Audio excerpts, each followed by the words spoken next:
আসসালামু আলাইকুম। নেক আমল করতে চান?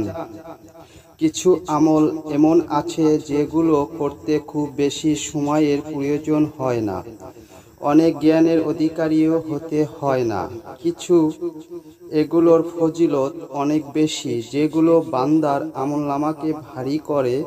যেমন রাসূল সাল্লাল্লাহু আলাইহি ওয়াসাল্লাম বলেছেন যে লোক আমলের আগে একবার বলে সুবহানাল্লাহিল আজিম। আশা করি সম্পূর্ণ সূরাটি শুনুন। আউযু বিল্লাহি মিনাশ শাইতানির রাজীম।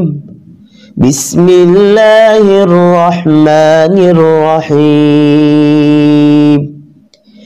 ইযা জাআ নাসরুল্লাহি ওয়াল ফাth ورأيت الناس يدخلون في دين الله أفواجا فسبح بحمد ربك واستغفره إنه كان توابا صدق الله العظيم.